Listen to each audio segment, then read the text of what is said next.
High বন্ধুরা, সবাই কেমন আছো? আশা করি সবাই ভালো আছো। আমিও ভালো আছি। আবারও চলে গেছিলাম আমার পাপান সোনাকে দেখতে। ওখানে দেখো দিদি ভাইয়ের কোলে শুয়ে আছে। ওর কিন্তু একটু ঘুম পাচ্ছে, কিন্তু আমরা কেউ ওকে ঘুমাতে দিচ্ছি না। কেন জানো? আমরা গেছি, ও ঘুমালে হবে?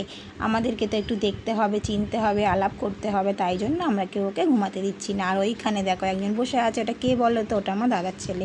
ওকেও না আমরা ছোট্ট থেকে সদ্য যখন ও হয়েছিল তখন থেকেই আমরা ওকে মানুষ করেছি। ও আমাদের কাছেই থাকতো, খাওয়া দাওয়া ঘুমানো এখনও পর্যন্ত সব কিছুই আমাদের কাছেই করে। কত বড় হয়ে গেছে। তারপরে আমার মেয়ের পালা এলো। আমার মেয়েকেও মানুষ করলাম। মেয়েও অনেকটাই বড় হয়ে গেছে। এইবার এনার পালা, এই পাপান সোনার পালা। একেও বড় করতে হবে।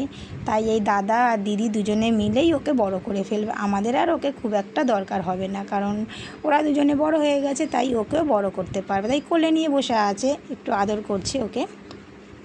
আমরা ওখান থেকে বেরিয়ে পড়েছিলাম, বেরিয়ে চলে গেছিলাম সোনার দোকানে। কি কিনতে? সোনা কিনতে নয়, কিন্তু সোনার যা দাম, কি করে কিনবো? প্রচুর দাম এখন হয়ে গেছে, তোমরা তো জানোই। এখানে একটা গিফট কিনেছিলাম। কার জন্য কিনেছি গিফটটা তোমরা পরের ভিডিওতে দেখতে পাবে। এই গিফটটা কার জন্য কিনেছি, কেমন হয়েছে কমেন্ট বক্সে জানিও কিন্তু। আর এই ভিডিওটা ছিল আমার কর্তামশাইয়ের বার্থডেতে, ডিনারে ছিল, কিন্তু তোমাদেরকে শেয়ার করতে ভুলেই গেছিলাম, মাথা থেকে পুরো বেরিয়ে গেছিলো। কি রাত্রে ডিনার করেছিলাম সেটা যে তোমাদেরকে দেখানো হয়নি। অল্প একটু দেখিয়েছি, পুরোটা দেখানো হয়নি। কিভাবে ডেকোরেশন করেছি সেটাও দেখানো হয়নি। তাই একটু সাজিয়ে গুছিয়ে দিয়েছিলাম, সেটাই ভিডিও করে রেখেছিলাম তোমাদেরকে দেখাবো বলে। দেখো এখানে লুচিটাকে যত সোজা করতে চাইলাম, লুচিটা কিছুতেই সোজা হলো না, বেঁকেই রইল। আমাদের বাঁকা সোজা নিয়েই কাজ করতে হবে, কিছু করার নেই।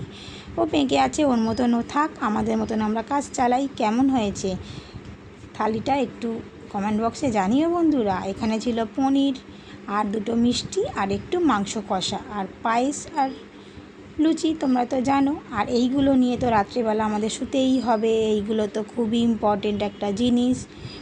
এখানে ছিল রিমোট, আর একটা রিমোট দেখো আমার মেয়ে আমাকে এগিয়ে দিচ্ছে, মা এই রিমোটটা দেখাবেন? আমি বলছি না, ওটা দেখানোর কোনো দরকার নেই, ওটা টিভির রিমোট, ওটা রেখে দিয়ে আয়। বলছে না এটা দেখাও। তাই ও বারবার দেখো, যতবার বারণ করছি ও ঠেলে ঠেলে দিচ্ছে। ঠিক আছে রাখ, দেখিয়ে দিই একটু বন্ধুদেরকে। আর এখানে ফোন ছাড়া তো আমরা কেউই চলবো না। রাত্রিবেলা হোক, আমাদের একটু ফোনটা লাগবেই। কেমন লাগলো ভিডিও?